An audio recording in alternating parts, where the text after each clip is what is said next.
एलोरा का कैलाश मंदिर इन्होंने बनवाया।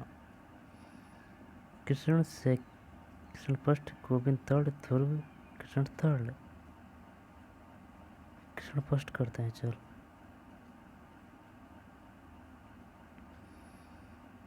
DSSB TGT 2014। कैलाशनाथ मंदिर गुफा 16 उन 32 गुफा मंदिरों और मठों में से एक है जिन्हें सामूहिक रूप से एलोरा की गुफाओं के रूप में जाना जाता है।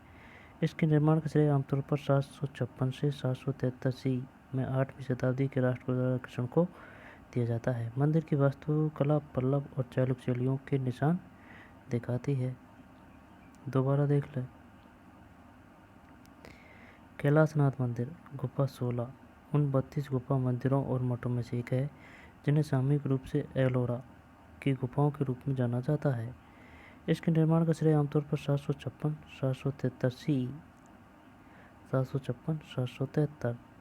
सी में 8वीं शताब्दी के राष्ट्रकूट राजा कृष्ण को दिया जाता है। 756 से 773।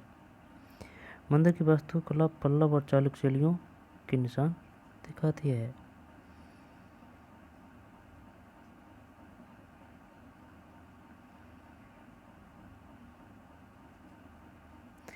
हड़प्पा सभ्यता के तट पर स्थित है। सिंधु है। सही उत्तर विकल्प सी अर्थात सिंधु है। सिंधु घाटी सभ्यता मुख्य रूप से सिंधु नदी के आसपास स्थित भारतीय उपमहाद्वीप की प्राचीन सुविकसित सभ्यता है। इसे सिंधु घाटी सभ्यता भी कहा जाता है।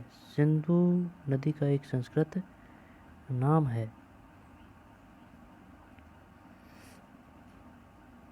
सिंधु नदी का एक संस्कृत नाम है। इनमें से किसने गुप्त साम्राज्य में पहली बार स्वर्ण सिक्के जारी किए?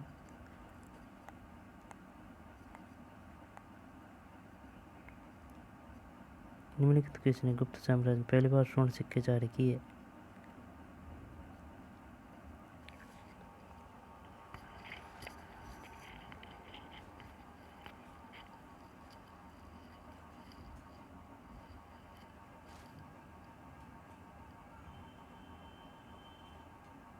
चंद्रगुप्त प्रथम कर दें? हैं? चल करते हैं चंद्रगुप्त प्रथम। निम्नलिखित में से किसने गुप्त साम्राज्य में पहली बार स्वर्ण सिक्के जारी किए? फिर चंद्रगुप्त प्रथम। उन्होंने भारत में गुप्त शासन की नींव रखी और उन्होंने महाराजा धीराज की उपाधि धारण की। उन्होंने पहली बार सोने के सिक्के जारी किए। उन्होंने पहली बार चंद्रगुप्त प्रथम। उपाधि कौन सी? महाराजा धीराज की उपाधि किसने धारण की थी? चंद्रगुप्त प्रथम।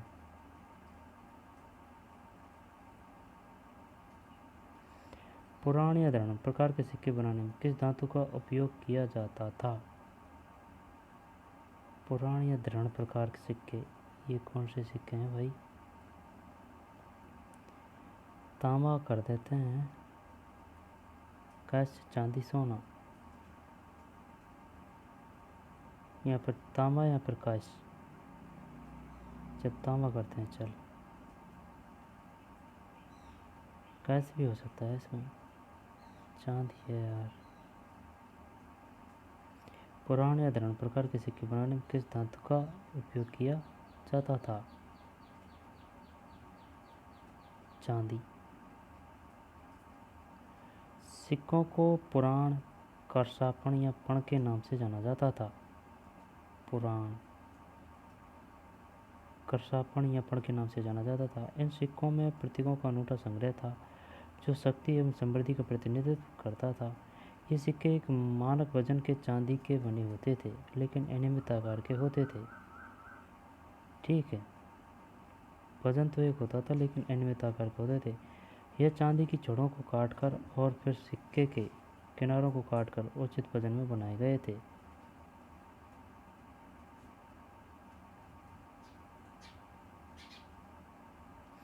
निम्न में से कौन बुद्ध का त्रिरत्न नहीं है? जब अहिंसा है, संघ है, संघ, धर्म नहीं है। इनमें से कौन बुद्ध का त्रिरत्न नहीं है?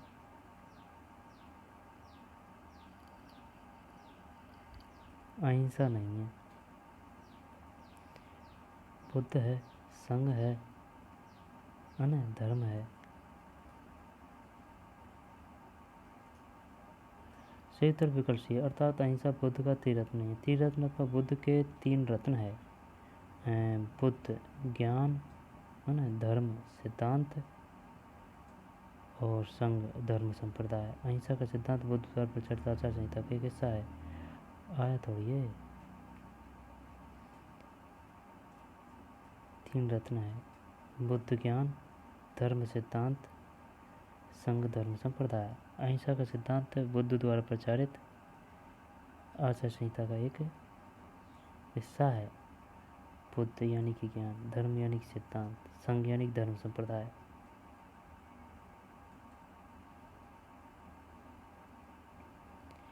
निम्नलिखित में से किस अभिलेख में चंद्रगुप्त द्वितीय की राजाधिराजश्री की उपाधि दी गई है?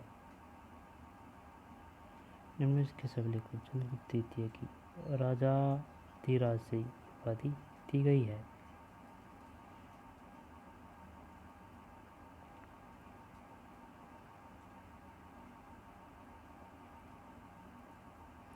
स्कंदगुप्त का भीतरी स्तंभलेख, कुमारगुप्त प्रथम की भीतरी मोहर, प्रभावती गुप्ता पूर्णा ताम्रपत्र लेख। निम्नलिखित में किस अभिलेख में चंद्रगुप्त द्वितीय की राजाधिराजश्री की उपाधि दी गई है?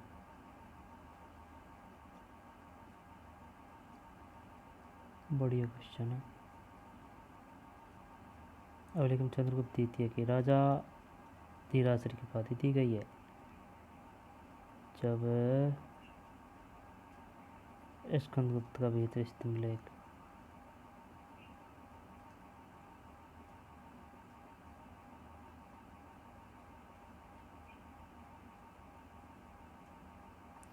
पता नहीं यार। चंद्रगुप्त द्वितीय की राजाधिराजश्री की उपाधि दी गई है चंद्रगुप्त द्वितीय का उदयगिरी गुहालेख, चंद्रगुप्त द्वितीय का उदयगिरी गुहालेख। और पुनः ताम्रपत्र लेख किससे संबंधित है? प्रभावती गुप्ता। और कुमारगुप्त प्रथम की कौन सी मोहर है? भीतरी मोहर। स्कंदगुप्त भीतरी स्तंभलेख, यानी कि भीतरी स्तंभलेख है स्कंदगुप्त से, भीतरी स्तंभलेख स्कंदगुप्त से है ना। और भीतरी मोहर, भीतरी स्तंभलेख स्कंदगुप्त, भीतरी मोहर कुमारगुप्त, ताम्रपत्र लेख प्रभावती गुप्ता, चंद्रगुप्त द्वितीय का उदयगिरी गुहालेख। उदयगिरी गुहालेख किसका है? चंद्रगुप्त द्वितीय का। राजाधिराजश्री की उपाधि किसने धारण की थी? चंद्रगुप्त द्वितीय ने। किस में उल्लेख है? उदयगिरी गुहालेख में। और ताम्रपत्र पुनः ताम्रपत्र लेख किससे संबंधित है? प्रभावती गुप्ता। भीतरी मोहर कुमारगुप्त प्रथम, भीतरी स्तंभ लेख स्कंदगुप्त का।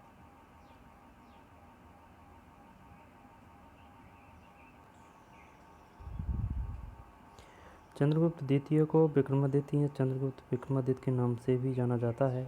वे भारत के सबसे महान और सबसे शक्तिशाली सम्राट थे। चंद्रगुप्त द्वितीय के उदयगिरी गुफा शिलालेख को राजाधिराजश्री उपाधि दी गई।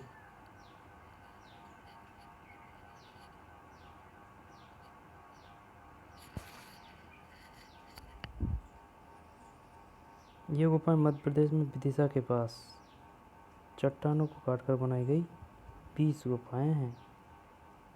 दोबारा देख लो भाई।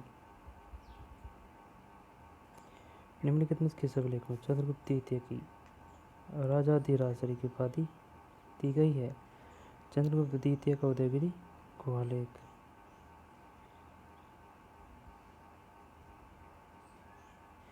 जबकि ताम्रपत्र लेख है पुणे का प्रभावती गुप्ता से, और भीतरी मोहर है कुमारगुप्त से, और भीतरी स्तंभलेख है स्कंदगुप्त से। चंद्रगुप्त द्वितीय को विक्रमादित्य या चंद्रगुप्त विक्रमादित्य के नाम से भी जाना जाता है।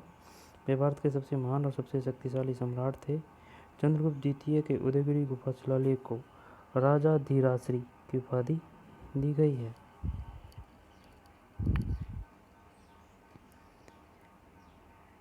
ये गुफाएं मध्य प्रदेश में विदिशा के पास चट्टानों को काटकर बनाई गई 20 गुफाएं हैं।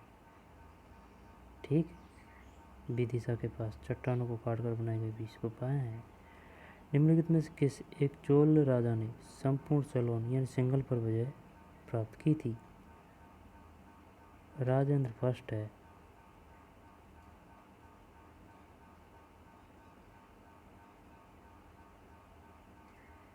सलोन सिंगल यानी कि श्रीलंका।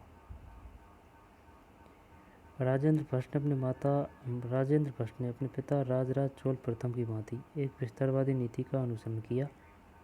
वह न केवल उत्तर की ओर गंगा नदी तक पहुंचा, बल्कि विदेशों में मालदीव और श्रीलंका की ओर विस्तार किया। उसने दक्षिण पूर्वी एशियाई क्षेत्रों पर भी आक्रमण किया और पूरे सिलोन श्रीलंका पर विजय प्राप्त की।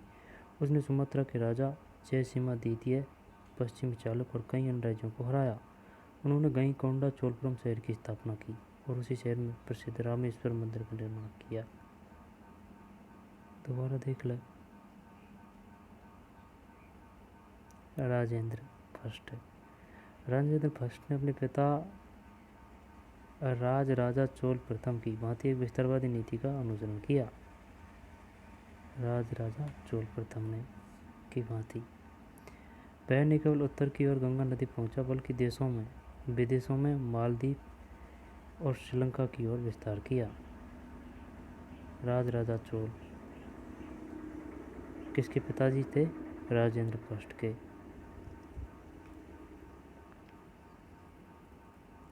उसने दक्षिण पूर्वी एशियाई क्षेत्रों पर भी आक्रमण किया और पूरे सिलोन यानी कि श्रीलंका पर विजय प्राप्त की। उसने सुमात्रा के राजा जयसिम्हा द्वितीय, पश्चिमी चालुक्य और कई अन्य राज्यों को हराया। उन्होंने गंगकोंडा चोलपुरम शहर की स्थापना की और उसी शहर में प्रसिद्ध रामेश्वर मंदिर का निर्माण किया।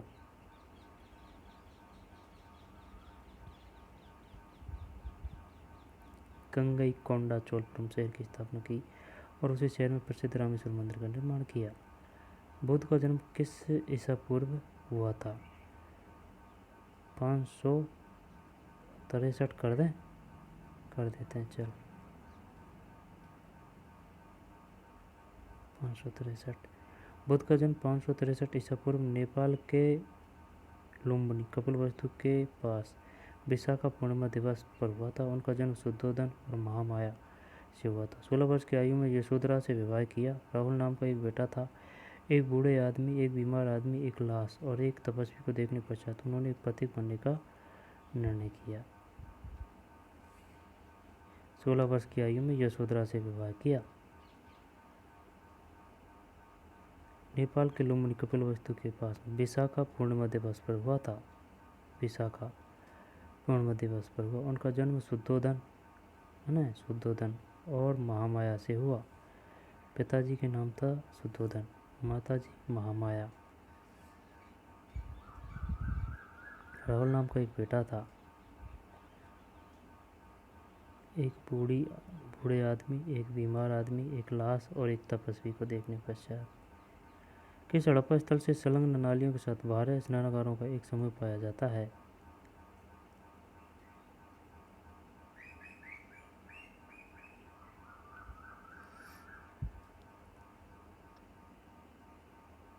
बनावली कर दे। लोथल है।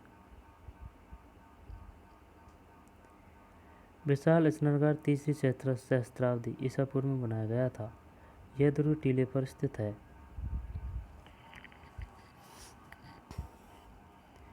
विशाल स्नानागार तीसरी सहस्त्राब्दी ईसा पूर्व में बनाया गया था। यह दुर्ग टीले पर स्थित है। एक उपनिवेशित प्रांगण से सीढ़ियों दोनों ओर से ईंट से बने पुल की ओर जाती है। इसकी लंबाई 2 देख यार। किस हड़प्पा स्थल से संलग्न नालियों के साथ 12 स्नानागारों का एक समूह पाया गया है? लोथल गुजरात में है। विशाल स्नानागार तीसरी सहस्त्राब्दी ईसा पूर्व में बनाया गया था। यह दुर्ग टीले पर स्थित है। एक उपनिवेशित प्रांगण से सीढ़ियाँ दोनों ओर से ईंट से बने पुल की ओर जाती है, जिसकी लंबाई 39 फीट, चौड़ाई 23 फीट, गहराई 7.9 फीट है। जिसकी लंबाई है 39 फीट, चौड़ाई है 23 फीट और गहराई है 7.9 फीट। इसमें ईंटों द्वारा पंक्तिबद्ध किया गया था, प्लास्टर के साथ रोगन किया गया था और प्राकृतिक टार की पानी जितनी गाढ़ी एक परत के साथ तैयार किया गया था। इसका मुख्य उद्देश्य कुछ विशेष धार्मिक दिनों में ब्राह्मणों और राजा के परिवार के अन्य शाही सदस्यों को शुद्ध करने के लिए उपयोग किया जाता था। इसने गरीबों और अन्य लोगों तक पहुँच से इनकार किया जिन्हें अपवित्र माना जाता था।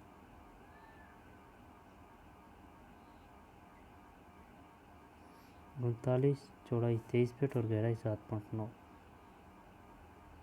निम्नलिखित में से कौन कलिंग युद्ध का प्रमाण प्रदान करता है?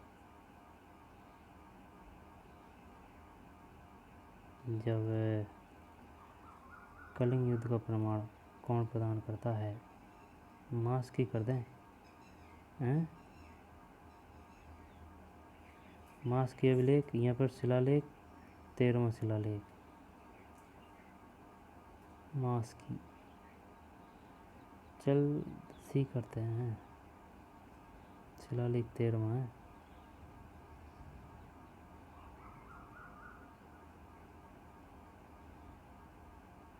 प्रसिद्ध मौर्य राजा अशोक का कलिंग युद्ध ईसा पूर्व 261 से 260 प्रारंभिक भारत के इतिहास में एक महत्वपूर्ण घटना थी। इस युद्ध के विलक्षण प्रमाणों को अशोक ने अपने मुख्य शिलालेख 13 मेजर रॉक एडिक्ट 13वां में प्रस्तुत किया था, जिसे सौराष्ट्र के जूनागढ़ के पास गिरनार में स्थापित किया गया, जो अब उत्तराखंड में देहरादून के कालसी में, पाकिस्तान में पेशेवर जिले में शहबाजगढ़ी और आंध्र प्रदेश कन्नूर जिले के एर्रागुड़ी में स्थापित किया गया है। दोबारा देख ले भाई। इस युद्ध के विलक्षण प्रमाणों को अशोक ने अपने मुख्य शिलालेख 13वां मेजर रॉक एडिक्ट में प्रस्तुत किया था, जिसे सौराष्ट्र के जूनागढ़ के पास गिरनार में स्थापित किया गया था, जो अब उत्तराखंड में देहरादून के कालसी में, पाकिस्तान में पेशेवर जिले में शहबाजगढ़ी और आंध्र प्रदेश में कन्नूर जिले के एर्रागुड़ी में स्थापित किया गया है।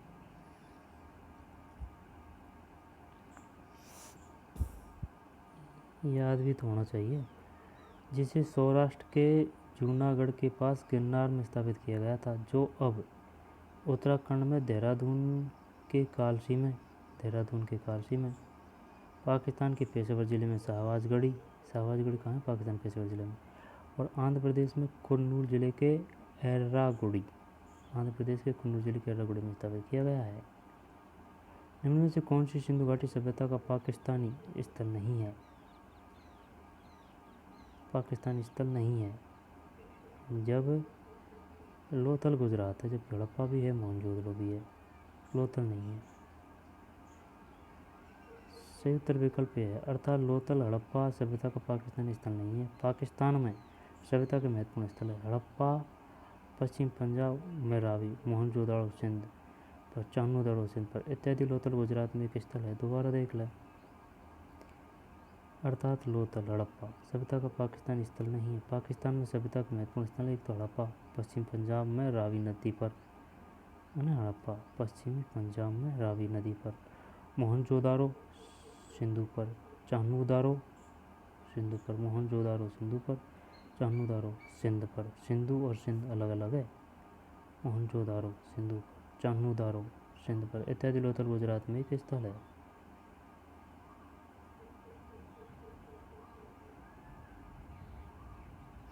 कैलाश मंदिर एलोरा गुफा में स्थित है। कैलाश मंदिर एलोरा की गुफा में स्थित एक प्रसिद्ध हिंदू मंदिर है। यह भारत का सबसे बड़ा शिला निर्मित मंदिर है। इसे राजा कृष्ण प्रथम ने 760 ईस्वी में शिव के हिमालयी निवास कैलाश पर्वत कैलाश का प्रतिनिधित्व करने के लिए बनवाया था। यह महाराष्ट्र में औरंगाबाद शहर से लगभग 30 किमी दूर स्थित है। एलोरा का शिला गुफा मंदिर विश्व की सबसे बड़ी अखंड संरचना है। कैलाश मंदिर एलोरा की गुफा में स्थित एक प्रसिद्ध हिंदू मंदिर है। यह भारत का सबसे बड़ा शिला निर्मित मंदिर है। इसे राजा कृष्ण प्रथम ने 760 ईस्वी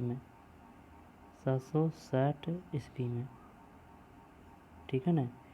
कैलाश कृष्ण प्रथम कैसे कृष्ण प्रथम 760 ईस्वी में शिव के हिमालयी निवास कैलाश पर्वत कैलाश का प्रतिनिधित्व करने के लिए बनवाया था। ये महाराष्ट्र और औरंगाबाद शहर से लगभग 30 किमी दूर स्थित है। एलोरा का शिला गुफा मंदिर विश्व की सबसे बड़ी अखंड संरचना है। एलोरा का शिला गुफा मंदिर विश्व की सबसे बड़ी अखंड संरचना है।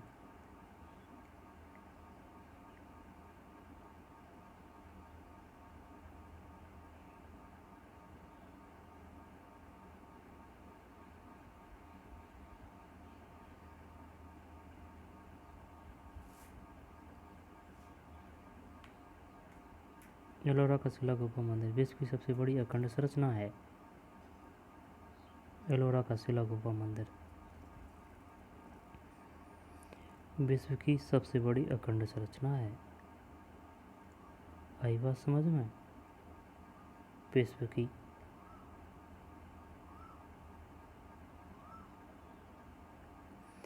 एहसान की भारत यात्रा के पीछे उद्देश्य क्या था? भारत के भूगोल का ज्ञान प्राप्त करने हेतु, बुद्ध से संबंधित स्थानों का भ्रमण करने हेतु, भारत की संस्कृतियों का ज्ञान प्राप्त करने हेतु। यही है सी।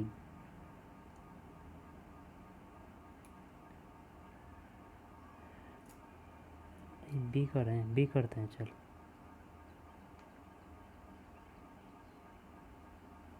चीन यात्री हेनसांग ने सम्राट हर्ष के कार्यकाल के दौरान भारत की यात्रा की थी। हेनसांग की भारत यात्रा का मुख्य उद्देश्य बौद्ध धर्म का ज्ञान प्राप्त करना और उसके धार्मिक ग्रंथों के एकत्र करना था।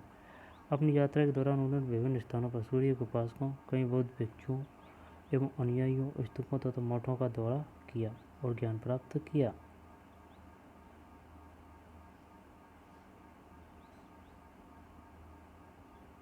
बौद्ध धर्म का ज्ञान प्राप्त करना और उसके धार्मिक ग्रंथों को एकत्र करना था। अपनी यात्रा के दौरान उन्होंने विभिन्न स्थानों पर सूर्य के उपासकों, कई बौद्ध भिक्षुओं एवं अनुयायियों, स्तूपों तथा मठों का दौरा किया और ज्ञान प्राप्त किया। कलिंगट्टुपरानी के लेखक कौन थे? कलिंगट्टुपरानी के लेखक कौन थे? पता नहीं भाई, ये कर देते हैं चल। क्या तो ए एम बी है।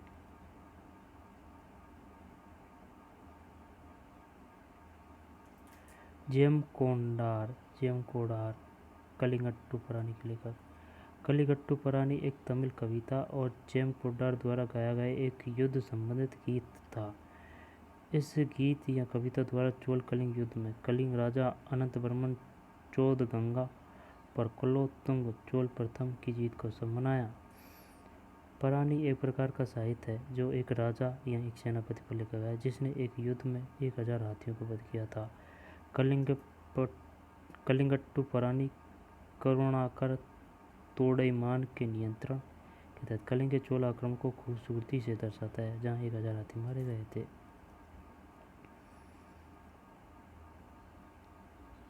जेम कोडार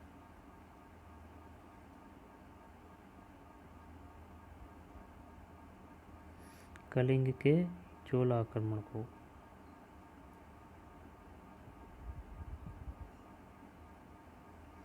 प्राचीन इतिहास की समयावधि का सही कालक्रम चुनिए। चुनिए। मध्यपाषाण, पाषाण काल, नवपाषाण काल, ताम्रकाल। पाषाण काल, नवपाषाण काल, ताम्रकाल, मध्यपाषाण काल। पाषाण काल, मध्यपाषाण काल, नवपाषाण काल, ताम्रकाल। प्राचीन इतिहास की समयावधि का सही कालक्रम चुनिए। जब पाषाण काल आ गया है ना पहले, फिर पाषाण, नवपाषाण काल, ताम्रकाल, मध्यपाषाण काल, नवपाषाण काल, ताम्रकाल।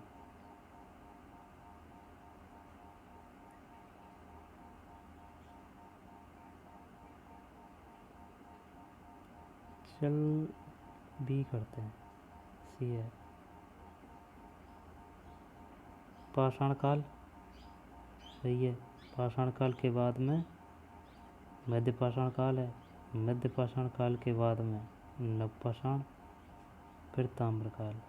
पाषाण काल, मध्य पाषाण काल, नवपाषाण काल। पाषाण काल, मध्य पाषाण काल। पाषाण काल, मध्य पाषाण काल, नवपाषाण काल, ताम्रकाल। पाषाण काल 2 मिलियन ईसा पूर्व से 10,000 ईसा पूर्व।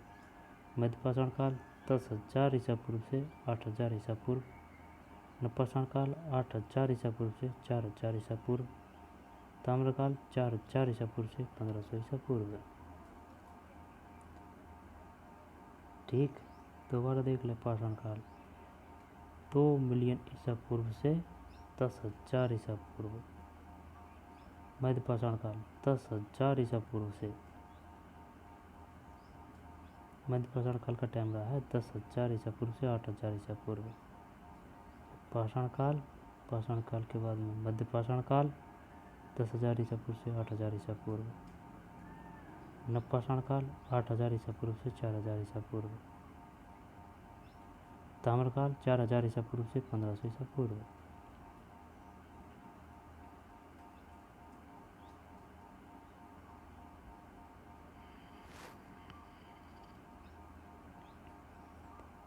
पाषाण काल, मध्य पाषाण काल ये 10,000 ईसा पूर्व से 8,000 ईसा पूर्व। नवपाषाण काल 8,000 ईसा पूर्व से 4,000 ईसा पूर्व। पाषाण काल, मध्य पाषाण काल, नवपाषाण काल और ताम्रकाल।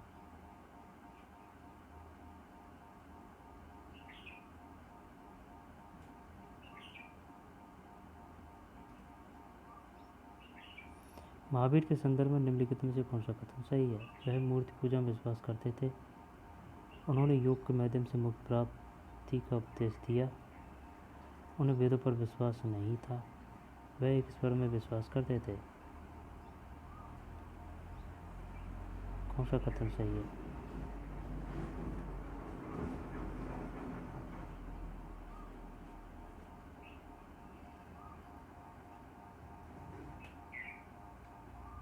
वह एक ईश्वर में विश्वास करते थे। चल भी कर रहा हूँ मैं तो।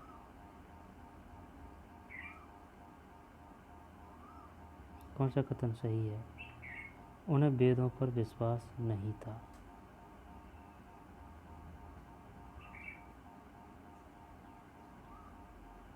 उन्हें वेदों पर विश्वास नहीं था। सही उत्तर विकल्प सी है, अर्थात महावीर को, हाँ भाई, महावीर को वेदों पर विश्वास नहीं था। सही है, महावीर को वेदों के प्रमाण पर विश्वास नहीं था। वे ईश्वर के अस्तित्व में भी विश्वास नहीं करते थे। उन्होंने तपस्या की और मृत्यु तक भूखे रहकर मोक्ष प्राप्ति का उपदेश दिया। उन्हें वेदों पर विश्वास नहीं था। उन्हें वेदों पर विश्वास नहीं था।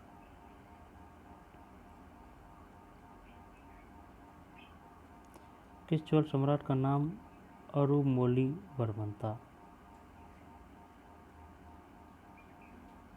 किस चोल सम्राट का नाम अरुमोलिवर्मन था? किस चोल सम्राट का नाम अरुमोलिवर्मन था?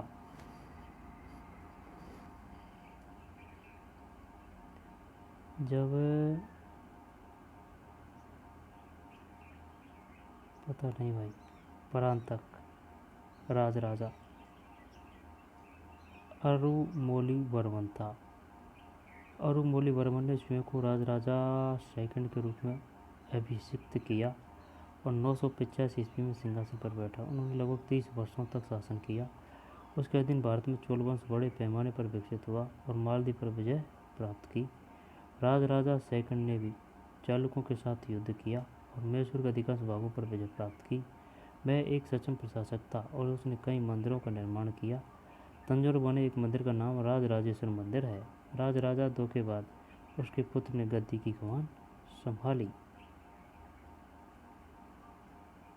अरुमोलिवर्मन ने स्वयं को राजराजा सेकंड के नाम से कौन जाने जाते हैं? अरुमोलिवर्मन। 985 ईस्वी, 30 वर्षों तक मालदीव पर विजय प्राप्त की। राजराजा सेकंड ने भी चालुक्यों के साथ युद्ध किया और मैसूर के अधिकांश भागों पर विजय प्राप्त की। वह एक सक्षम प्रशासक था और उसने कई मंदिरों का निर्माण किया। तंजौर में बने एक मंदिर का नाम राजराजेश्वर मंदिर है। राजराजा 2 के बाद उसके पुत्र ने गद्दी की कमान संभाली। अंतिम तीर्थंकर का प्रतीक था सिंह। सही उत्तर विकल्प है अर्थात सिंह। जैन धर्म में विशिष्ट प्रतीकों के साथ 24 तीर्थंकर हैं। पहले तीर्थंकर बैल प्रतीक के साथ ऋषभदेव थे। अंतिम तीर्थंकर सिंह के प्रतीक के साथ महावीर थे। ऋग्वेद में तसर का प्रयोग निम्नलिखित में से किसके लिए किया जाता है? तसर का प्रयोग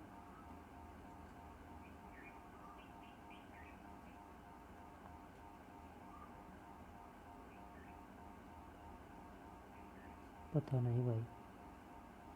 ऋग्वेद में तसर का प्रयोग में किसके लिए किया जाता है? चरखी है। वैदिक आर्य कपास और ऊन के रंगीन कपड़े पहनते थे। वैदिक आर्य कपास और ऊन के रंगीन कपड़े पहनते थे। रंगरेज द्वारा कपड़ों को रंगीन बनाया जाता था। इस तरह के रंगीन कपड़े तब महिलाओं द्वारा कढ़ाई की जाते थे, जिन्हें पेशासकरी के नाम से जाना जाता था। बुनकर को व्याह कहा जाता है, जबकि चरखे को तसर कहा जाता है। बुनकर को व्याह जबकि चरखे को तसर कहा जाता है। कौटिल्य के अर्थशास्त्र ने राज्य द्वारा नियुक्त किए गए कितने अध्यक्षों का उल्लेख किया है?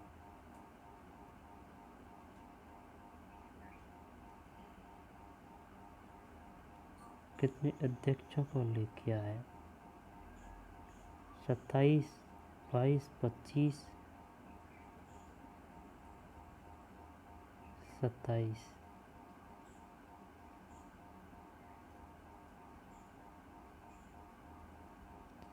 राज्य की आर्थिक गतिविधियों को विनियमित करने के लिए मौर्य साम्राज्य द्वारा 27 अधीक्षक यानी कि अध्यक्ष नियुक्त थे। उन्हें राज्य की आर्थिक गतिविधियों को विनियमित करने के लिए नियुक्त किया गया था। इसमें व्यापार एवं वाणिज्य, कृषि, बांट एवं माप, खनन, बुनाई और कताई शामिल थे। 27।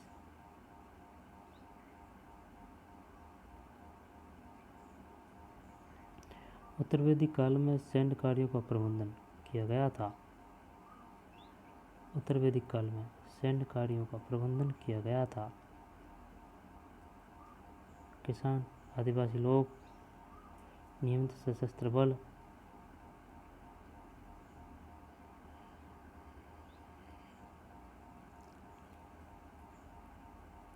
सी। सही उत्तर विकल्प सी अर्थात नियमित सशस्त्र बल। आदिवासी लोगों द्वारा प्रारंभिक वैदिक काल में सैन्य कार्य किए जाते थे। उत्तर वैदिक काल में आदिवासी बस्तियों को मजबूत राज्यों द्वारा बदल दिया गया था और इसमें नियमित सशस्त्र बलों को बनाए रखा।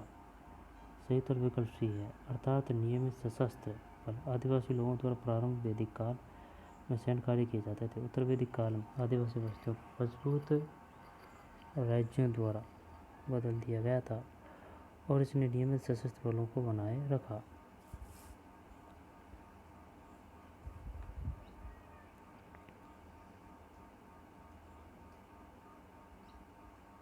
प्रारंभिक वैदिक काल में सैन्य कार्य किए जाते थे। उत्तर वैदिक काल में आदिवासी बस्तियों को मजबूत राज्यों द्वारा बदल दिया गया था और इसमें नियमित सशस्त्र बलों को बनाए रखा।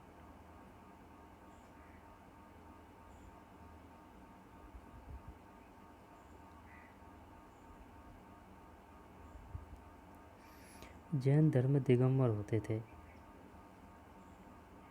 जो लोग उपवास करते थे, जो लोग सफ़ेद कपड़े पहनते थे। दिगंबर दिगंबर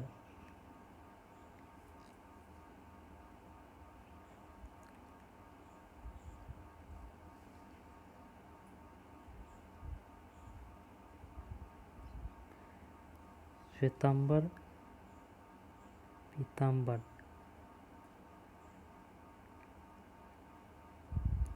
जो लोग कपड़े नहीं पहनते थे।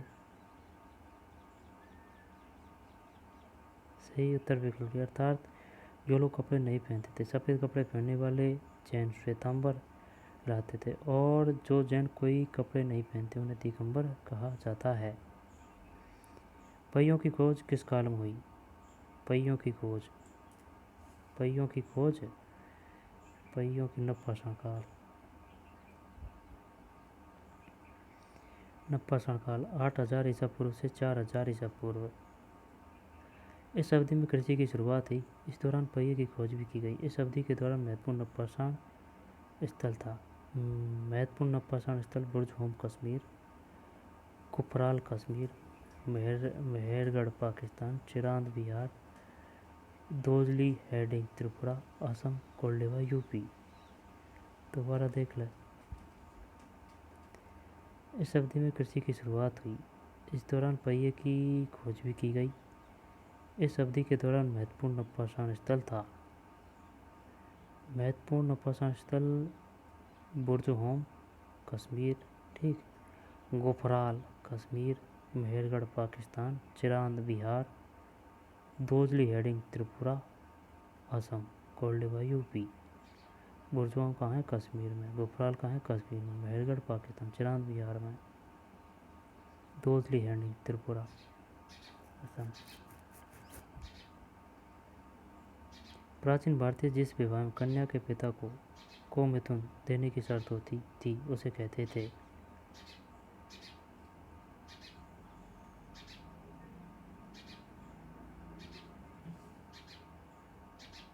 कन्या के पिता को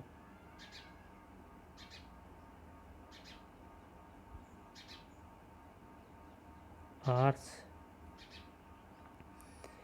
ब्रह्मा, देव, प्रजापत्य।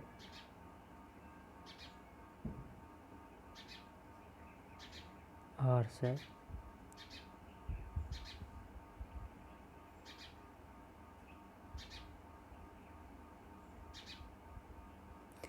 हिंदू धर्म में विवाह को 16 संस्कारों में से एक माना जाता है। पीके के अनुसार आचार्य शब्द अर्ष, ऋषि या भिक्षु से लिया गया है। अर्ष किसी धार्मिक समारोह में दूल्हे द्वारा धर्म के अनुसार दो गायों या बैलों को उचित तरीके से किया गया विवाह अर्ष विवाह कहलाता है। दोबारा देख ले। हिंदू धर्म में विवाह को 16 संस्कारों में से एक माना जाता है। पीके के अनुसार आचार्य शब्द अर्ष, ऋषि या भिक्षु से लिया गया है। अर्ष किसी धार्मिक समारोह में दूल्हे द्वारा धर्म के अनुसार दो गायों या बैलों का उचित तरीके से किया गया विवाह।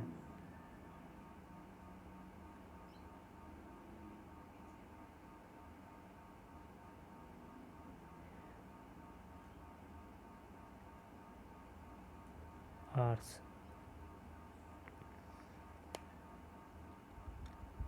हड़प्पा सभ्यता।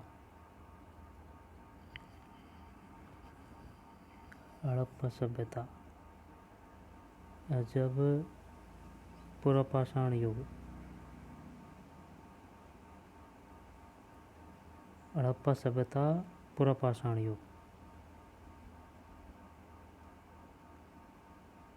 नहीं, मध्यपाषाण युग कर देते हैं।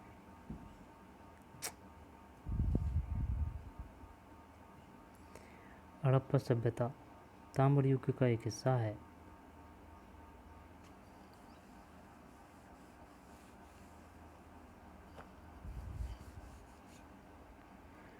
सही उत्तर विकल्प भी है, अर्थात ताम्र युग। ताम्र युग को ताम्रपाषाण युग अथवा कांस्य युग के रूप में जाना जाता है। इसका विस्तार 3500 ईसा पूर्व से 1000 ईसा पूर्व तक हुआ। इसे नवपाषाण ताम्रपाषाण युग भी कहा जाता है। ताम्रपाषाण युग को 3 चरणों में विभाजित किया गया है। पूर्व हड़प्पा युग 35 ईसा पूर्व से 25 ईसा पूर्व, हड़प्पा युग 25 ईसा पूर्व से 1750 ईसा पूर्व, उत्तर हड़प्पा युग 2000 ईसा पूर्व से 1000 ईसा पूर्व। सही उत्तर विकल्प भी है, अर्थात ताम्र युग। ताम्र युग को ताम्रपाषाण युग अथवा कांस्य युग के रूप में जाना जाता है। इसका विस्तार 3500 ईसा पूर्व से 1000 ईसा पूर्व तक हुआ। कांस्य युग, ताम्रपाषाण युग या कांस्य युग।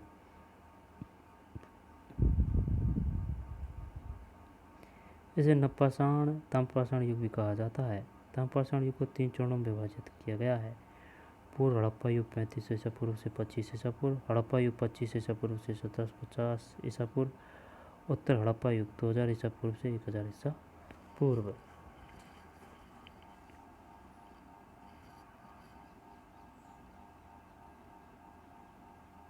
कांस्य युग 35 ईसा पूर्व से 1000 ईसा पूर्व तक का काल है।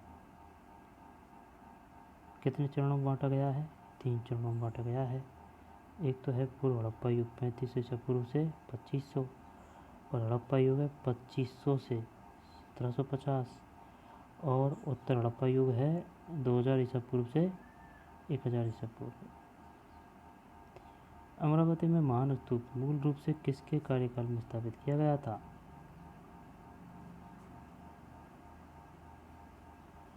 अमरावती में महान स्तूप मूल रूप से किसके कार्यकाल में स्थापित किया गया? अमरावती, अमरावती, अमरावती।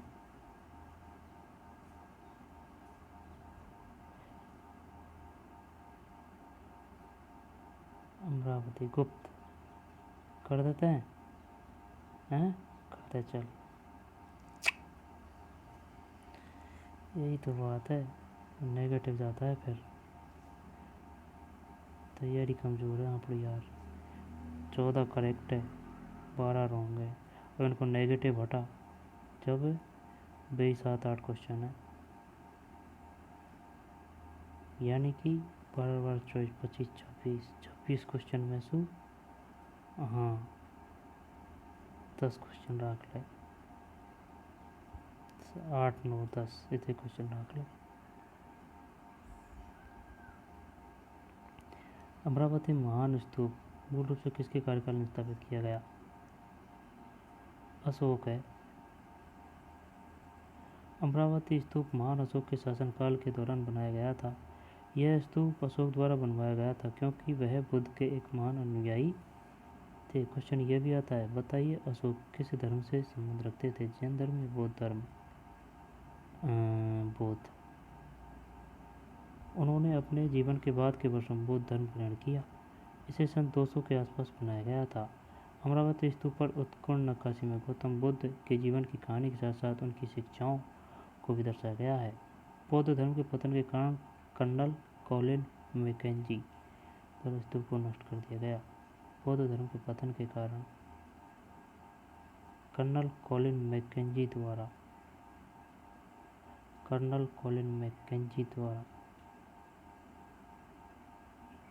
सन 200 के आसपास अमरावती स्तूप पर उत्कीर्ण नक्काशी में गौतम बुद्ध के जीवन की कहानी के साथ साथ उनकी शिक्षाओं को भी दर्शाया गया है। किसके द्वारा नष्ट कर दिया गया? Colonel Colin McKenzie. हड़प्पा लोगों के प्रमुख पुरुष देवता निम्नलिखित में से कौन थे?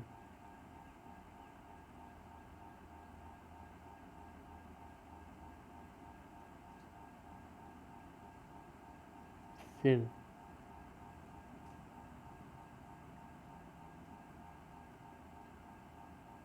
अर्थात मुख्य पुरुष देवता पशुपति महादेव आद्य शिव थे। यह हाथी, वाघ, गैंडे और भैंस तथा 2 हिरणों के साथ उनकी तस्वीर के साथ एक मोर से स्पष्ट होता है। ये भी क्वेश्चन आ चुका है कि भाई जो वो मूर्ति थी, ठीक है ना, उनमें किन किन के चित्र थे? यहाँ पर निम्नलिखित किसका चित्र नहीं था? जब हाथी है, वाघ है, गैंडा है और भैंस है, 2 हिरणों के साथ।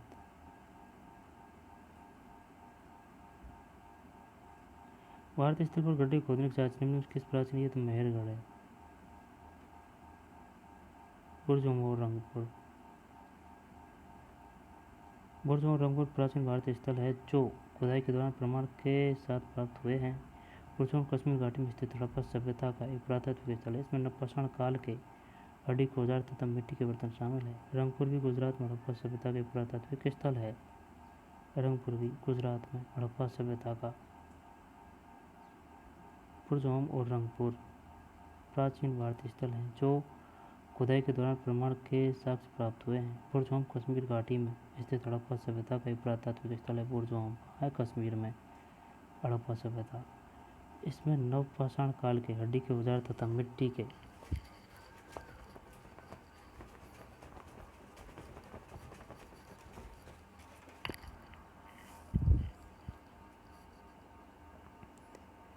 मिट्टी के बर्तन शामिल हैं। रंगपुर भी गुजरात में हड़प्पा सभ्यता के पुरातात्विक स्थल है।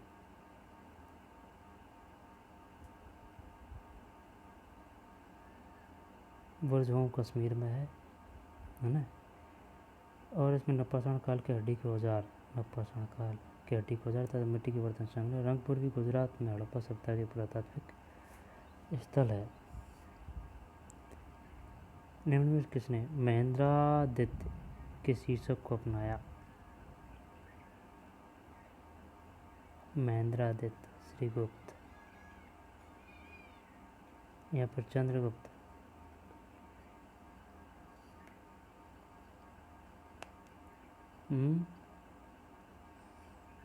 यानी कि महेंद्रादित्य की उपाधि धारण करी, यह है इसका कहने का मतलब। समुद्रगुप्त, श्रीगुप्त, कुमारगुप्त, चंद्रगुप्त? चल श्रीगुप्त करते हैं, कुमारगुप्त है यार। कुमारगुप्त ने महेंद्रादित्य के शीर्षक को अपनाया। उन्होंने भगवान कार्तिकेय की पूजा करने की अवधारणा पेश की। नालंदा बौद्ध मठ बाद में नालंदा विश्वविद्यालय में उनकी अवधि के दौरान बनाया गया था। कुमारगुप्त ने महेंद्रादित्य के शीर्षक को अपनाया, ठीक है ना, महेंद्रादित्य। उन्होंने भगवान कार्तिकेय की पूजा करने की अवधारणा पेश की। नालंदा बौद्ध मठ बाद में नालंदा विश्वविद्यालय बना, उनकी अवधि के दौरान बनाया गया था।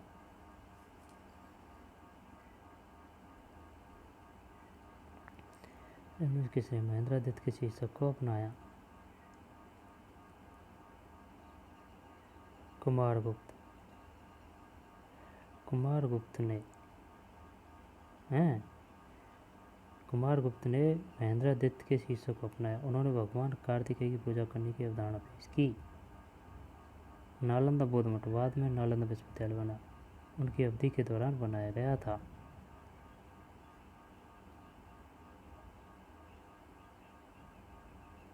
शीर्षक यानी उपाधि।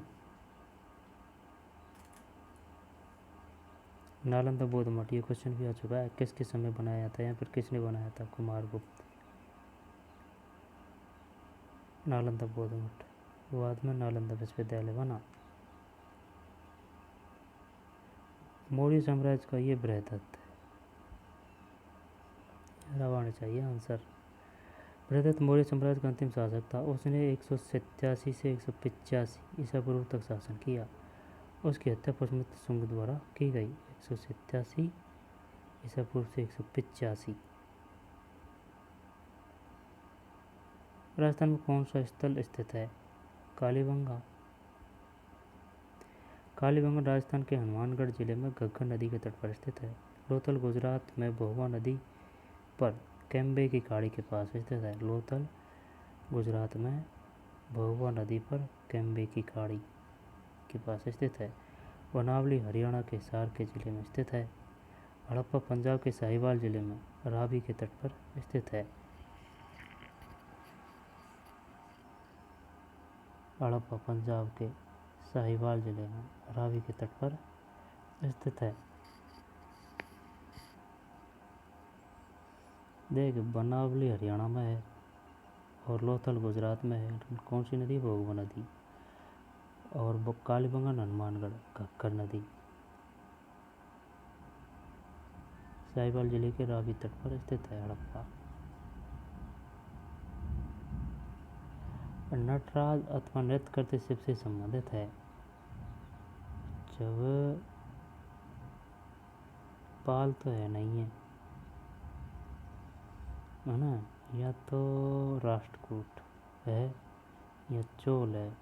चोल करते हैं।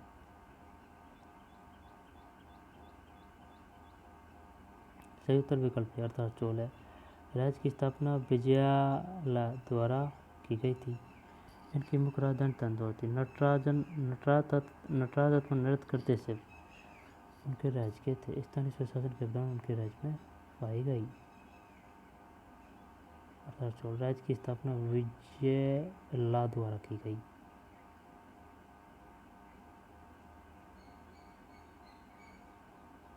उनकी मुख्य राजधानी तंदौर थी। नटराज अथवा नृत्य करते शिव उनके राज्य के थे। स्थानीय स्वशासन की अवधारणा उनके राज्य में पाई गई।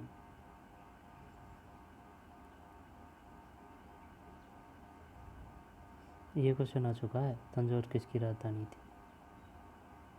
उनकी मुख्य राजधानी तंजौर थी। नटराज अथवा नृत्य करते थे, उनके राज्य के थे।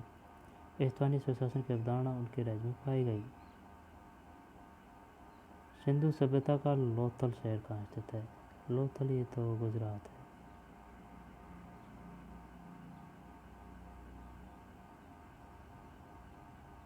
गुजरात के भील क्षेत्र में स्थित है। हिरण्य स्तूप शब्द का सबसे पहले उल्लेख किया गया था। भाई हिरण्य स्तूप है। दिव्य अवदान कर दें क्या? चल दिव्य अवदान ही कर देते हैं, देखी जाएगी होगी जी। ऋग्वेद है। हिरण्य स्तूप शब्द का सबसे पहले उल्लेख किया गया था ऋग्वेद। हिरण्य स्तूप एक महान ऋषि अंगिरस के पुत्र। ऋग्वेद मंडला 1।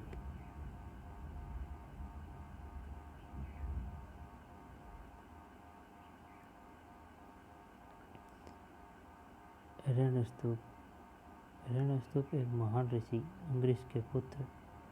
ऋग्वेद मंडला के एक अनुवादक 7 सूक्त 31। हिरण्य स्तूप एक महान ऋषि अंगिरस के पुत्र। ऋग्वेद मंडला 1 अनुवादक 7 सूक्त 31।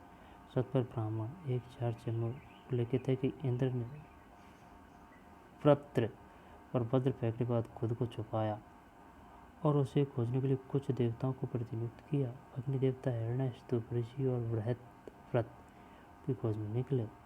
अग्नि ने उसे खोजा और उस दिन और रात के साथ अतिथि के रूप में रहा। वह इंद्र अर्थात देवताओं के वासु है, क्योंकि वह उनका नायक है।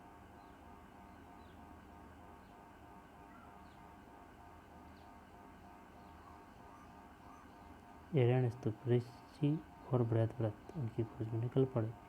अग्नि ने उसे खोजा और उस दिन और रात उसके साथ अतिथि के रूप में रहा। वह इंद्र अर्थात देवताओं के वासु, क्योंकि वह उनका नायक है।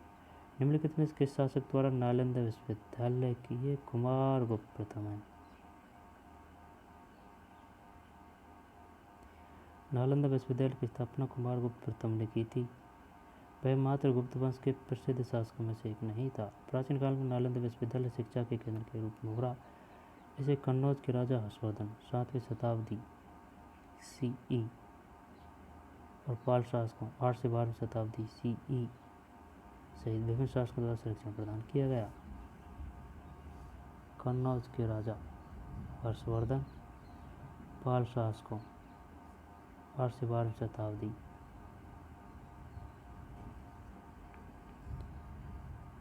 कन्नौज के राजा हर्षवर्धन और पाल शासकों 8 से 12वीं शताब्दी सहित विभिन्न शासकों द्वारा संरक्षण प्रदान किया गया था। निम्नलिखित में से अशोक का कौन सा शिलालेख धार्मिक संश्लेषण का वर्णन करता है? अशोक का कौन सा शिलालेख धार्मिक 11वां है या फिर 12वां? 11, 12 या 13 है?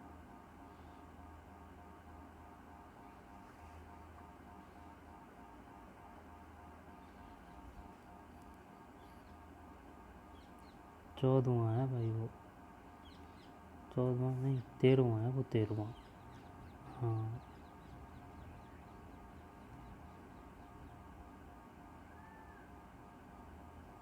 क्या हो गया?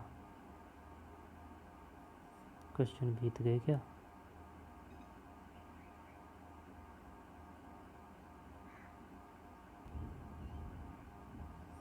निम्नलिखित में किस शासक ने झरों का दर्शन बंद कर दिया था?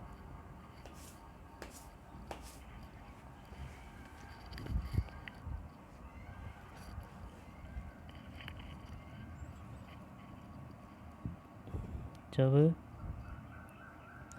औरंगजेब ने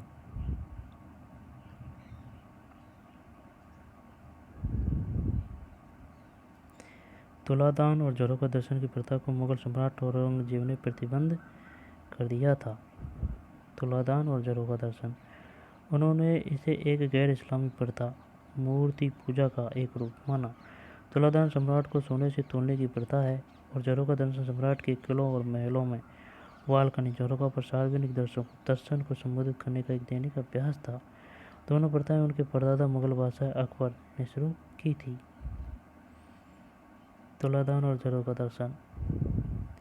सही क्रम का चयन कीजिए। सही क्रम, बढ़िया क्वेश्चन है। जब देखें संगम राजवंश, तुलुव राजवंश, सलूबा राजवंश, संगम राजवंश। जब संगम को ले ले है ना, इनको पेंडिंग में रहने दे। संगम राजवंश, सलूबा राजवंश, संगम सलूबा राजवंश, तुलुव वंश। चलिए करते हैं, डी है भाई। संगम राजवंश, सलूबा राजवंश, तुलुव वंश, अराविडू राजवंश। यानी कि संगम, संगम सलूबा, तुलुव और अराविडू राजवंश। संगम राजवंश और सलूबा राजवंश, संगम सलूबा, तुलुव वंश, अराविडू राजवंश।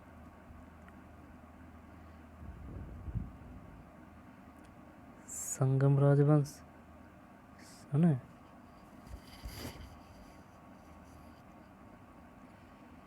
संगम राजवंश, सलूबा राजवंश, तुलुव वंश और अराविडू राजवंश।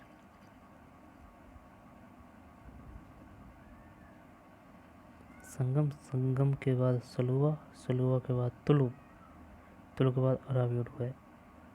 संगम 1336 से 1485, सलूबा 1485 से 1505, तुलुव राजवंश 1505 से 1576, अराविडू राजवंश 1576 से 1650। संगम सलूबा, संगम सलूबा, तुलुव राजवंश, अराविडू राजवंश। गुप्त व्यक्तियों ने पतलून का उपयोग निम्न में से किससे सीखा? पतलून कुषाण है शायद। गुप्त उत्तर प्रदेश में कुषाणों के सामंत थे। उत्तर प्रदेश गुप्त उत्तर प्रदेश में कुषाणों के सामंत थे। यह बहुत संभव है कि गुप्त लोगों ने काठी, लगाम, बटन वाले कोट, पतलून और जूतों का उपयोग कुषाणों से सीखा हो। इन सभी ने उन्हें गतिशीलता दी और उन्हें उत्कृष्ट घुड़सवार बनाया। कुषाण योजना में अश्वरथ और हाथियों का महत्व समाप्त हो गया था। घुड़सवारों ने केंद्रीय भूमिका निभाई थी।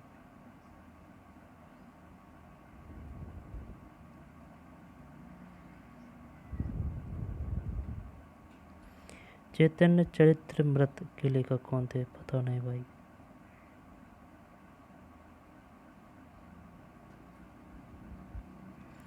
चैतन्य चरितमृत कृष्णदास कविराज द्वारा 1557 में लिखी गई थी और यह बांग्ला साहित्य में लिखी गई थी तथा इसमें संस्कृत छंदों की बड़ी संख्या है।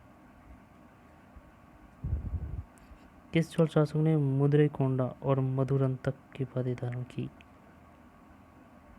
जब परांतक फर्स्ट कर देते हैं इसमें,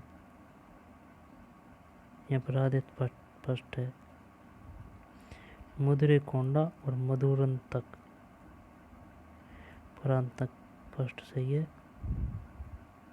मुद्रेकोंडा और मधुरंतक की उपाधि धारण की थी। परांतक फर्स्ट।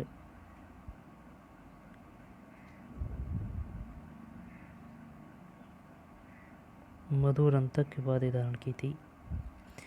10वीं शताब्दी के प्रारंभ में आदित्य प्रथम के उत्तराधिकारी उसके पुत्र परांतक प्रथम आए। उसने पांड्यों से मधुरों को जीत लिया और खुद को मदुरैकोंडा, मदुरै के बंदी की उपाधि दी। परांतक प्रथम जिसने 907 से 953 सन में शासन किया, मदुरै पर कब्जा कर लिया और मधुरंतक की उपाधियों को अपनाया, जिसका अर्थ है मदुरै का विध्वंसक।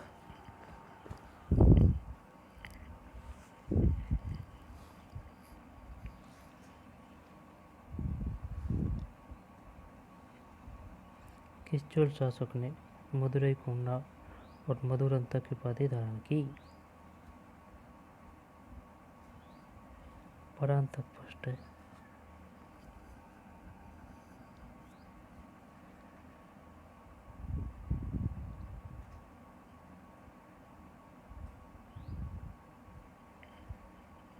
किस चोल शासक ने मदुरई कोंडा और मधुरंतक की उपाधि धारण की?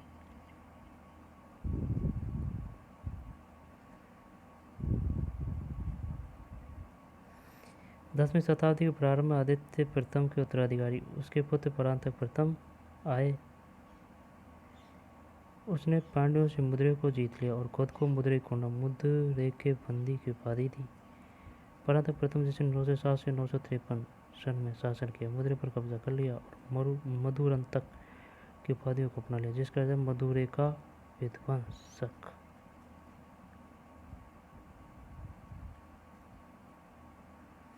10वीं शताब्दी के प्रारंभ में आदित्य प्रथम के उत्तराधिकारी उसके पुत्र परांतक प्रथम आए। उसने पांड्यों से मदुरै को जीत लिया और खुद को मदुरै कोंडा मदुरै के बंदी की उपाधि दी। पांड्यों से मदुरै को जीत लिया।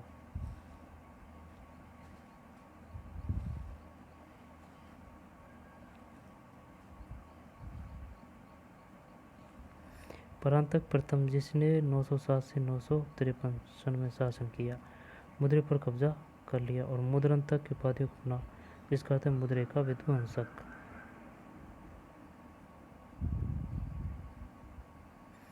निम्न में से किसने कानून ए हुमायूं लिखी?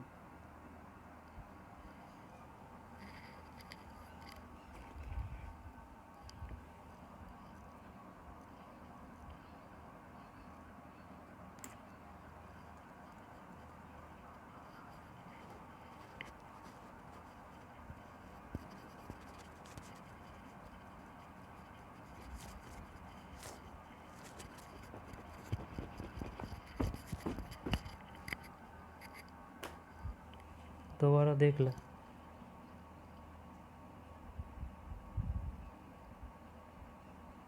निम्न किसने कानून ए हुमायूं लिखी?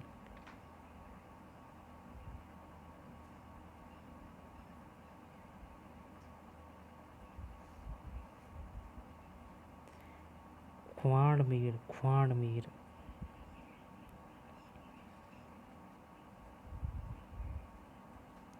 कानून हुमायूं को हुमायूं नामा के नाम से भी जाना जाता है। इस पुस्तक में मुगल सम्राट हुमायूं द्वारा किए गए कार्यों में यह ख्वाणमीर द्वारा लिखी गई थी।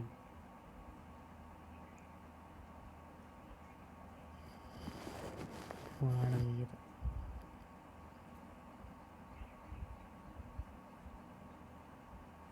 जोनाका का पहला नाम था। जोनाका का पहला नाम था गयासुद्दीन तुगलक, मोहम्मद बिन तुगलक, फिरोज तुगलक। जब जोनाका का पहला नाम था अलाउद्दीन खिलजी। यहाँ पर मोहम्मद बिन तुगलक।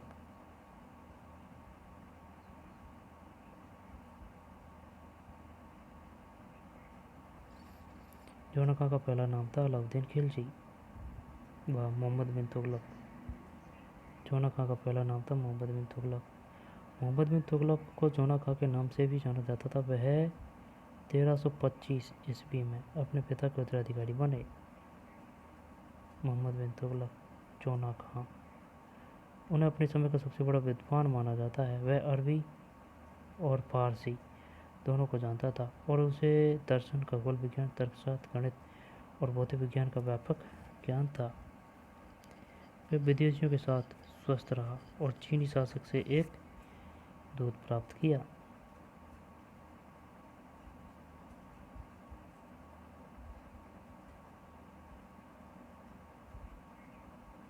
वह विदेशियों के साथ स्वस्थ रहा और चीनी शासक से एक दूत प्राप्त किया।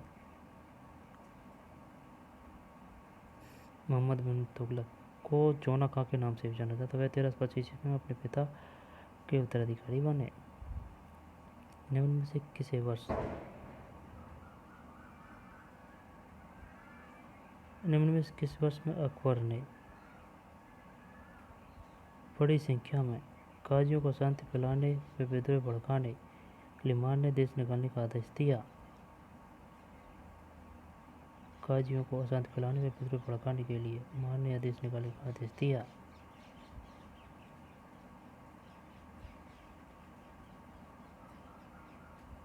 1580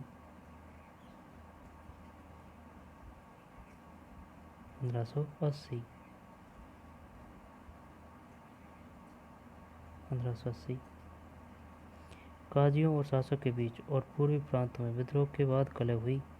1580 में अकबर ने असंतोष और विद्रोह को भड़काने के लिए बड़ी संख्या में काजियों को मारने या निर्वासित करने का आदेश दिया। मुगलों का अधीन काजी जमानत बांड अनुबंध और मालिकाना हक के रजिस्ट्रार के रूप में बने रहे। मुगलों का अधीन काजी जमानत बांड अनुबंध और मालिकाना हक के रजिस्ट्रार के रूप में बने रहे। 1591 में काजी नूरुल्लाह सुस्तारी को अकबर ने आयुग में नियुक्त किया था। काजी नूरुल्लाह सुस्तारी को आयुग में नियुक्त किया था।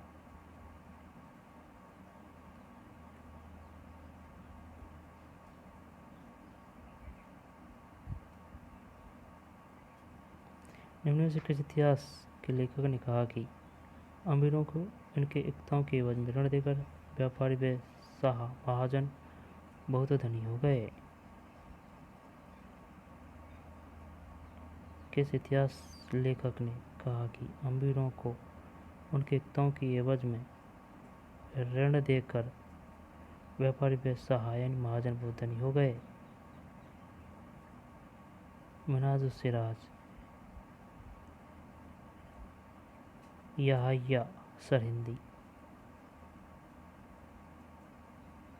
एकताओं की एवज में ऋण देकर।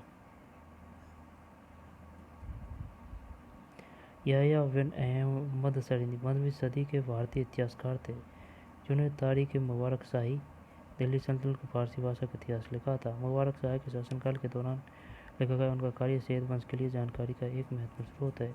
याहिया को दिल्ली सल्तनत के शासक मुबारक शाह 1431 से 1434 का दरबारी बनने की उम्मीद थी, इसलिए उन्होंने तारीख मुबारक शाही लिखा और शाही संरक्षण जीतने की उम्मीद में से सुल्तान को भेंट किया।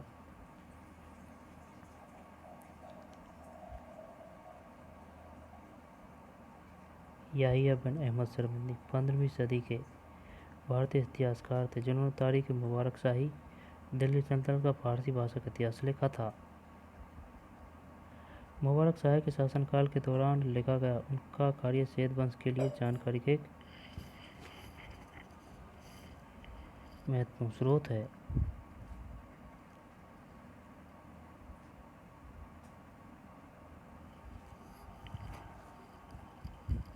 दोबारा देख लो। याहिया बिन अहमद सरहिंदी 15वीं सदी के भारतीय इतिहासकार थे जिन्होंने तारीख मुबारक शाही, एक तो ये लिखी तारीख मुबारक शाही, बात है 15वीं शताब्दी। क्वेश्चन ये भी आ सकता है, बताइए याहिया बिन अहमद सरहिंदी कौन सी शताब्दी से संबंधित है? 14वीं, 15वीं, 16वीं, 17वीं। तारीख मुबारक शाही दिल्ली सल्तनत का फारसी भाषा का इतिहास लिखा। मुबारक शाह के शासनकाल के दौरान लिखा गया उनका कार्य सैयद वंश के लिए जानकारी का एक महत्वपूर्ण स्रोत है। मुबारक शाह के शासनकाल के दौरान, आई बात समझ में?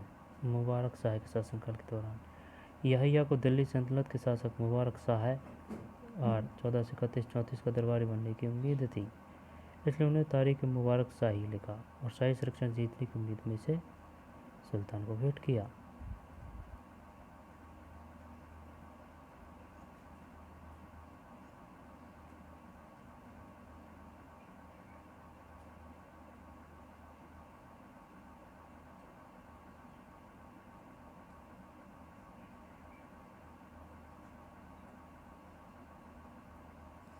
निम्न कौन शिवाजी के साम्राज्य की राजधानी थी?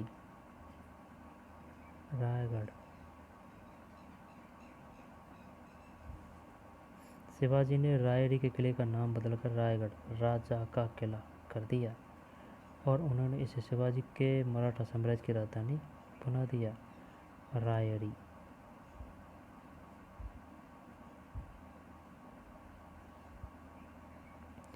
निम्नलिखित में से किसे उन्नत सिक्का प्रणाली स्थापित करने का श्रेय दिया जाता है?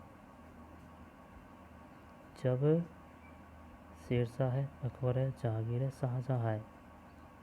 उन्नत सिक्का प्रणाली शेरशाह है, जहांगीर है। उन्नत सिक्का प्रणाली। जहांगीर ने अपने शासनकाल का आरंभ सोने के सिक्कों से किया, जिसमें उनके पिता का वास्तविक चित्र था। अपने हाथों में शराब का प्याले लिए हुए अपने चित्र वाले सिक्के भी जारी किए। उन्होंने आधुनिक समय से पहले बनाया गया सबसे बड़ा सोने का सिक्का जारी किया। 1000 मोहर, जिसका वजन लगभग 12 किलोग्राम था, जारी किया। 1000 मोहर, जिसका वजन लगभग 12 किलोग्राम था। जहांगीर ने कई सोने और चांदी के सिक्के जारी किए, जिन पर काव्यात्मक चिन्ह थे, और वह एकमात्र मुगल सम्राट थे जिन्होंने अपनी पत्नी नूरजहां को सिक्के का अधिकार दिया था। नूरजहां रजिया सुल्तान के बाद सिक्के जारी करने वाली पहली रानी थी।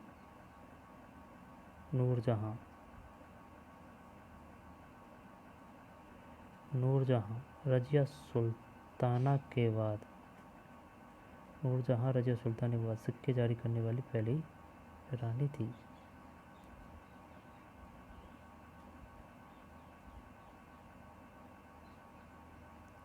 एक 1000 मोहर, जिसका वजन लगभग 12 किलोग्राम था।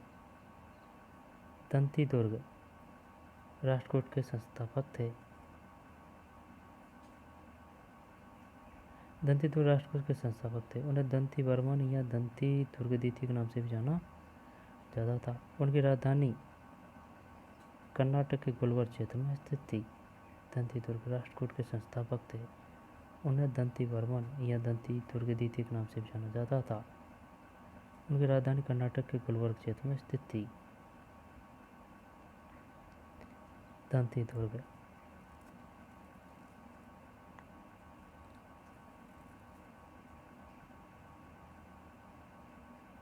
दंती दुर्ग के संस्थापक राष्ट्रकूट के संस्थापक थे।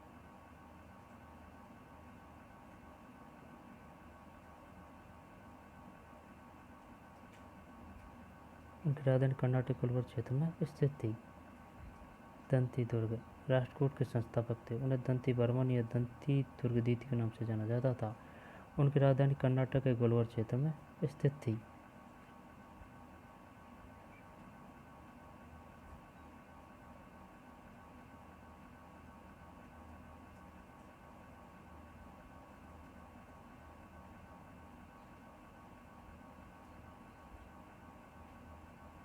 कर्नाटक के गुलबर्ग।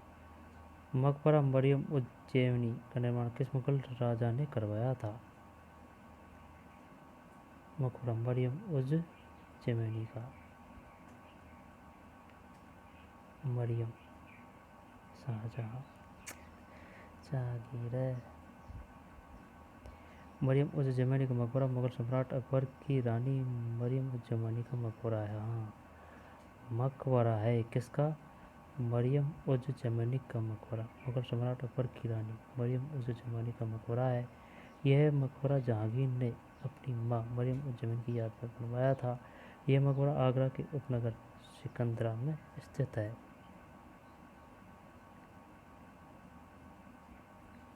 अकबर की धर्मपत्नी थी, जहांगीर की माताजी थी। दिल्ली सल्तनत वरीद मुमल्लिक किसका अधिकारी था? वरीद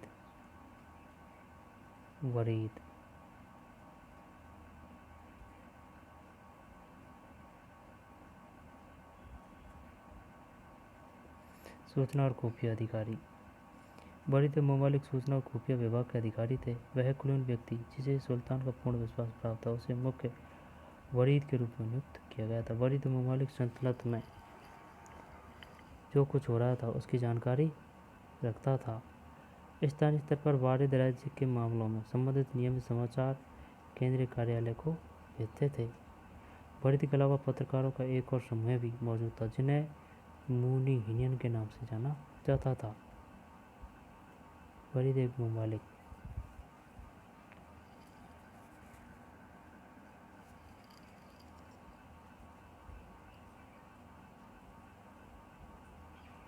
उसे मुख्य वरीद के रूप में नियुक्त किया गया था। वरीद ममालिक सल्तनत में जो कुछ हो रहा था उसकी जानकारी रखता था। स्थानीय स्तर पर भारतीय राज्य के मामलों में संबंधित नियमित समाचार केंद्रीय कार्यालय को भेजते थे। वरीद के अलावा पत्रकारों का एक और समय भी मौजूद था जिन्हें मुनियन के नाम से जाना जाता था।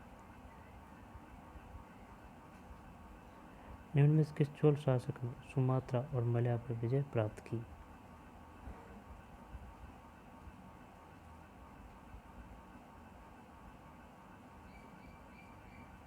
राजेंद्र प्रथम,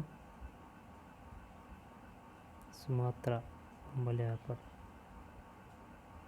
राजा प्रथम।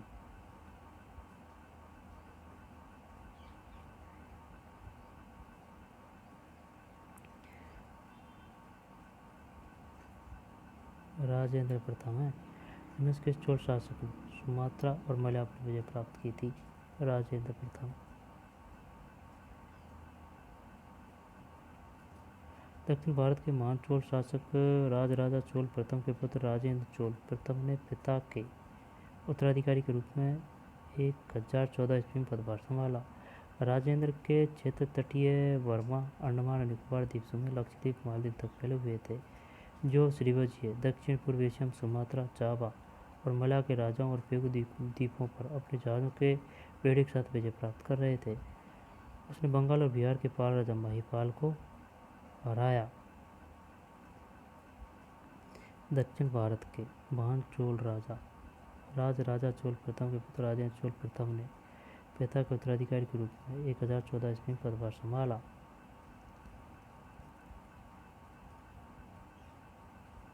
राजा चोल प्रथम के पुत्र राजेंद्र चोल प्रथम ने पिता के उत्तराधिकारी के रूप में चोल राजा चोल प्रथम के पुत्र राजा चोल प्रथम के पुत्र राजेंद्र चोल प्रथम ने राजेंद्र के क्षेत्र तटीय बर्मा, अंडमान निकोबार द्वीप समूह, लक्षद्वीप, मालदीव तक फैले हुए थे, जो श्रीविजय दक्षिण पूर्वी एशिया में सुमात्रा, जावा और मलया के राजाओं और पेगु द्वीपों पर